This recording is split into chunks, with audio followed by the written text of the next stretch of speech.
Assalamualaikum warahmatullahi wabarakatuh. Salam sejahtera, salam biru warna dan salam unity in diversity. Alhamdulillah, bertemu lagi kita pada petang ini untuk bersama-sama kita mendengarkan pembentangan mengenai tugasan individu iaitu temu bual bersama klien bagi subjek kaunseling pelbagai budaya. Dan hari ini bersama saya Addamirah binti Abdul Jalil, nombor matrik 265082.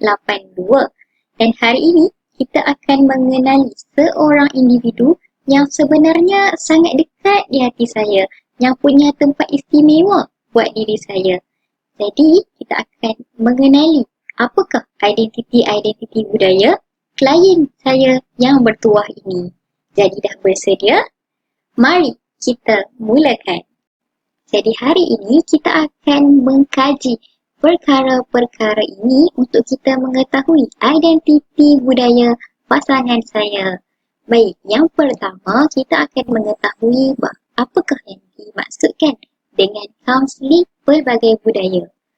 Selalunya kita dengar kaunseling individu, kita dengar kaunseling kelompok, tapi hari ini kita dengar kaunseling pelbagai budaya pula. Nak tahu apa definisi kaunseling pelbagai budaya? Tunggu selepas ini. Yang kedua, kita akan mengetahui berkenaan latar belakang pasangan. Orang cakap, tak kenal maka tak. Bukan tak cinta. Tak kenal maka tak aruf. Kalau tak kenal, berkenalanlah. Jadi lepas ini, kita akan berkenalan dengan pasangan saya yang bertuah itu. Yang ketiga, kita akan mengkaji berkenaan dengan bangsa dan juga agama pasangan saya. Maklumlah, dekat Malaysia kan ada banyak bangsa dan agama. Agak-agak klien saya ni berbangsa apa? Yang keempat, kita akan mengetahui berkenaan latar belakang ekonomi. Yang kelima pula, kita ingin mengetahui status perkahwinan pasangan. Adakah pasangan saya ini sudah berkahwin atau mungkin sudah mempunyai anak? Atau sudah ada pasangan? Atau mungkin complicated? Lepas inilah kita ambil tahu ya. Yang seterusnya, kita akan mengetahui berkenaan dengan peranan pasangan dalam keluarganya. Jadi, selepas kita berkenalan dengan dirinya, apa kata kita berkenalan dengan keluarganya pula? Manalah tahu jadi keluarga mertua? Itulah saya bergurau je. Okey. Yang seterusnya ialah peranan jantina. Betul, kita tengok je, kita dah tahu dah jantina dia perempuan atau lelaki.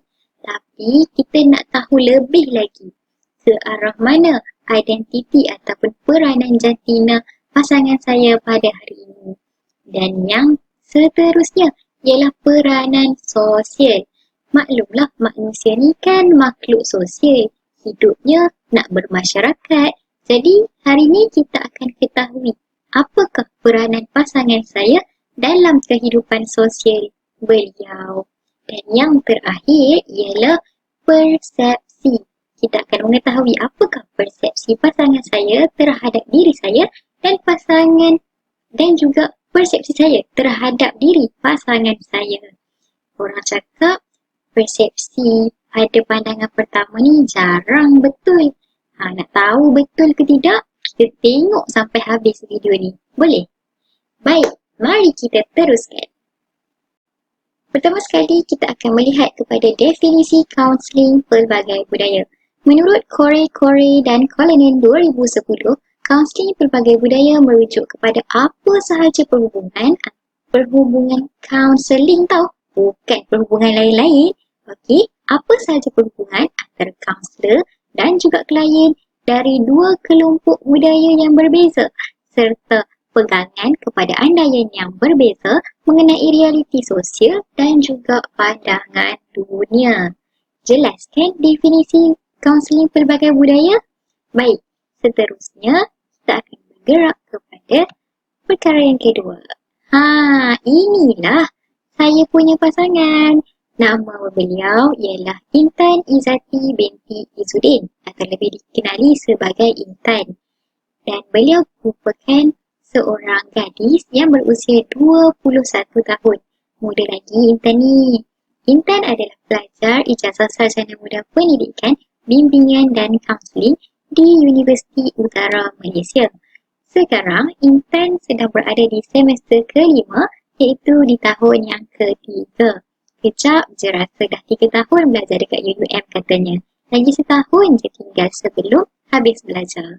Dan Intan ini sekarang sedang menetap di Sungai Petani Kedah. Baik, dah kenal kan dengan saya punya pasangan? Kita teruskan dengan pengembaraan mengenali diri beliau yang seterusnya. Seterusnya ialah latar belakang bangsa. Intan ialah seseorang yang berbangsa Melayu di mana bahasa yang digunakan sepanjang pertuturan sama ada di rumah ataupun dalam kehidupan seharian ialah bahasa Melayu. Dan untuk seperti yang kita tahu, bangsa Melayu ini ialah bangsa yang dikatakan majoriti di negara kita. Dan pakaian tradisional bagi bangsa Melayu ialah baju kurung dan juga baju Melayu. Macam yang kita boleh tengok dalam gambar tu, tengok Intan pakai baju kurung. Dan Intan juga sangat mengamalkan adat-adat bangsa Melayu seperti menghormati orang tua. Contohnya, apabila berjumpa dengan ahli keluarga yang lebih tua, Intan akan bersalaman. Apabila bercakap dengan orang yang lebih berusia, Intan akan menggunakan perkataan yang baik dan bersopan santun. Begitulah orang Melayu.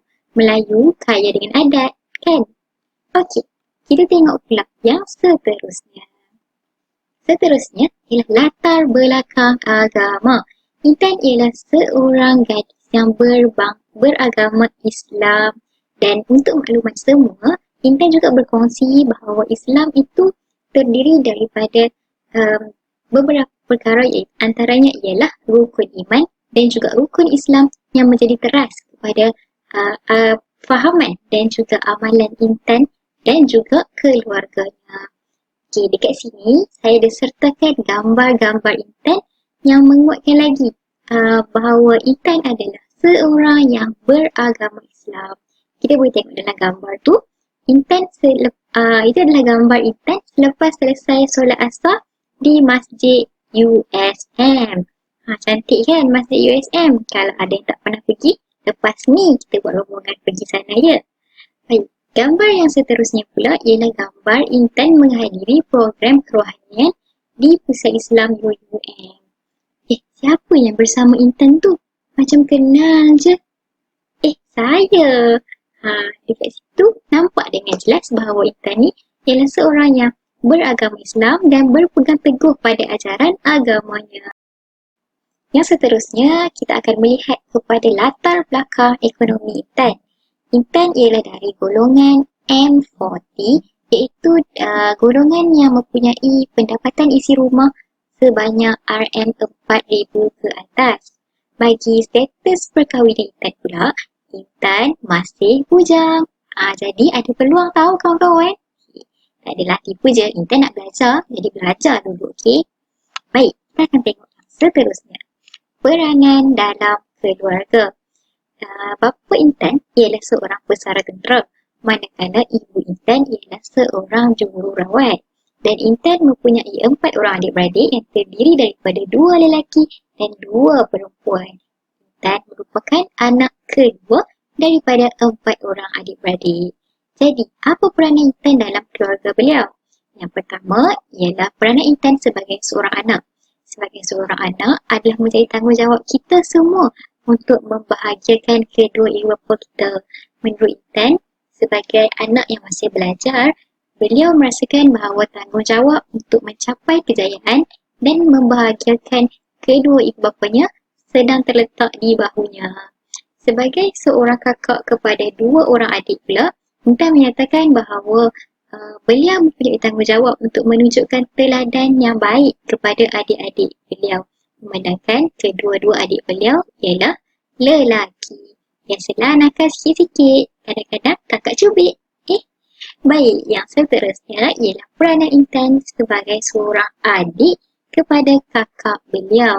Jadi di sini peranan Intan adalah untuk membantu kakaknya dalam menguruskan hal-hal keluarga. Baik, yang dekat situ kita boleh nampak ialah gambar Intan semasa hari raya. Dan gambar yang kecil dekat bawah tu ialah gambar Intan bersama dengan adik-beradiknya. Comel je semua. Baik, seterusnya kita akan mengetahui peranan jantina Intan. Intan ni maskulin ke feminin? Okey, betul. Dah nama pun Intan, mestilah perempuan. Cuma kita dah tahu apakah peranan-peranan lain. Untuk makluman semua, walaupun Intan ni nampak sweet je, sebenarnya Intan ni ada sedikit peranan-peranan maskulin dalam diri beliau. Contohnya, beliau suka untuk bermain dan terlibat dengan aktiviti-aktiviti lasak. Kalau tengok dalam gambar atas tu, Intan pergi hiking. Gambar kedua, Intan main futsal. Jangan main-main tau dengan Intan ni. Intan atlet futsal UUM masa zaman asasi dulu. Jadi berani ke nak cabar Intan? Yang ketiga ialah gambar Intan sedang melakukan aktiviti kayak.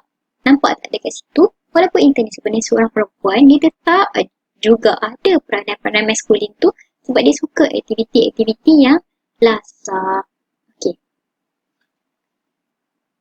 Dan yang kedua ialah peranan feminin. Walaupun Intan ni seorang yang sukakan aktiviti lasak, tapi perkara itu dah semakin berkurang sedikit demi sedikit. Macam saya cakap tadi, Intan main futsal, tapi itu masa asasi. Sekarang masa diri, Intan dah tak main dah futsal. Jadi Intan dah semakin feminin dan Intan juga ada ramai kawan perempuan. Kalau tengok, walaupun Intan buat aktiviti lasak, tetap juga Intan buat aktiviti itu bersama dengan semua pelajar perempuan. Jadi jelas dekat sini sebenarnya peranan jantina feminin itu lebih dominan dalam diri Intan. Baik, seterusnya ialah peranan sosial. Macam saya cakap tadi, peranan sosial ni adalah apabila kita melibatkan diri kita dengan masyarakat lain. Dan Intan ni sangatlah baik hati, sangatlah suka menolong. Intan telah terlibat dengan satu program kebajikan yang telah diadakan di Kemboja. Di mana dalam program ini, Intan melakukan aktiviti kebajikan seperti menyediakan makan tengah hari. Nampak tu Intan tengah pegang pinggan. Yang kedua, gambar kedua tu ialah Intan sedang mengajar anak-anak di Kemboja. Iaitu mungkin saya nampak macam aktiviti mewarna. Okey. Gambar yang ketiga pula adalah gambar semasa Intan bertindak sebagai fasilitator untuk program yang dilakukan bersama dengan pelajar-pelajar di Kolej Matrikulasi Kedah. Intan juga kongsikan yang dalam program ini, Intan telah membantu pelajar-pelajar ini untuk membuat perancangan terhadap masa hadapan mereka sebaik sahaja tamat pada program matrikulasi. Baik. Dan yang terakhir ialah persepsi. Jadi kita nak tahu apa persepsi saya kepada diri Intan dan apa persepsi Intan terhadap diri saya. Persepsi saya terhadap diri Intan, masa mula-mula saya nampak Intan ni, saya rasa dia seorang yang pendiam dan dia sangat sopan.